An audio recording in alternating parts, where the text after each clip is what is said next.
अस्सलाम वालेकुम। जहाँ भी हैं खुश रहें। एक बहुत ही इम्पॉर्टेंट क्वेश्चन है जो बहुत अरसे से मैं देख रहा हूँ कि दोस्त मुझे भेज रहे हैं, कर रहे हैं, उसका जवाब मांग रहे हैं। अब उस क्वेश्चन को मुख्तलिफ शक्लों में जो है हर कैंडिडेट या हर एप्लीकेंट जो है वो अपनी समझ के मुताबिक लिखता है। अब उसको अगर आप समराइज करें तो उसका मतलब ये है कि इनजस्टिस सिचुएशन हमारे साथ हुई है यूएस एम्बेसी में या यूएस काउंसलेट में, और हमारा वीज़ा जो है हमें नहीं दिया गया। B1 B2 वीज़ा हम क्वालिफाई करते थे। अब उसमें मुख्तलिफ शक्लें, एक ये है जी कि हमसे कोई सवाल ही नहीं किया गया। दूसरा ये है कि 5-6 सवालात किए गए और फिर डिनाई कर दिया गया। तीसरा ये कि हम परेशान हो गए थे। चौथा ये जी कि हमारी टाइज बहुत स्ट्रॉन्ग थी, हम वेल ऑफ थे, लेकिन फिर भी हमारा वीज़ा जो है वो रिफ्यूज़ कर दिया गया। मतलब मुख्तलिफ जो है जी वो अमेरिकन जो है वो डिस्क्रिमिनेशन है जी, हमें वीज़ा नहीं दिया गया। मतलब इस तरह की बेपनाह चीज़ें जो हैं वो मुझे लिखी गई हैं, और मैंने कहा कि अब इसका मैं क्या जवाब दूं। हर एप्लीकेंट जो है वो अब उसकी अपनी मर्ज़ी है, अपनी सोच है, वो किस तरह सोचता है किसी भी चीज़ को।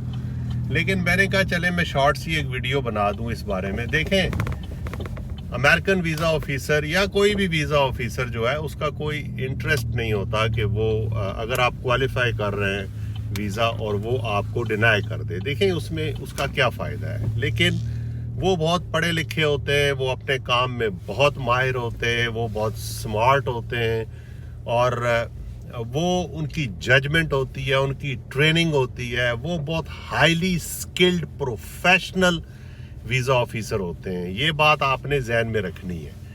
और कतन भी ये मिथ है, मैं इस बात को नहीं मानता कि आप क्वालिफाई कर सकते थे लेकिन आपका वीज़ा जानबूझ के डिनाई कर दिया गया है। ये नहीं हो सकता।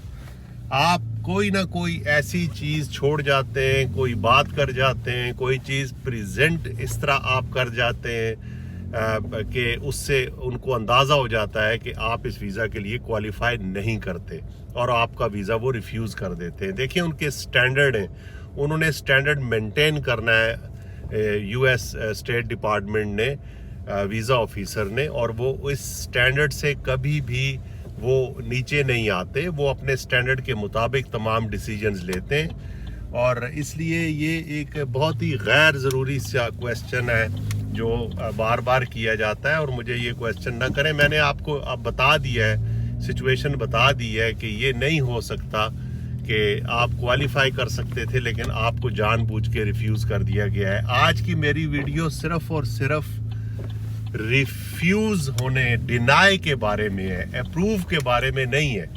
हाँ, एक बात ज़रूर है, ह्यूमन एरर हो सकता है। देखें, इंसान है, वो कोई फरिश्ता तो होता नहीं है, या वो कोई कंप्यूटर तो है नहीं है कि जो एग्जैक्टली जो है वो डिसाइड करे आपकी सारी कंडीशन देखकर। ह्यूमन एरर की बात जो है वो मैं किसी हद तक समझ सकता हूँ, और हो भी सकता है, लेकिन इसके अलावा इसमें कोई हकीकत नहीं है, ये मिथ है। तो इस बात को आप अपने जहन से निकाल दें, मुझे इस तरह के क्वेश्चन भी ना करें। मैं आपको गारंटी देता हूं कि अगर आप वीज़ा के लिए क्वालिफाई करते हैं, आप जेन्युइन विजिटर हैं, टूरिस्ट हैं, तो आपका वीज़ा ज़रूर लगेगा। ये नहीं हो सकता कि आपका वीज़ा ख्वाह मख्वाह में वीज़ा ऑफिसर डिनाई कर दे। उसको भी जवाब दे होना होता है, वो भी अकाउंटेबल है, वो भी चीज़ों का जवाब देता है कि क्यों वीज़ा रिफ्यूज़ किया, क्यों वीज़ा अप्रूव किया। आज यहीं तक, जहां भी है खुश रहें।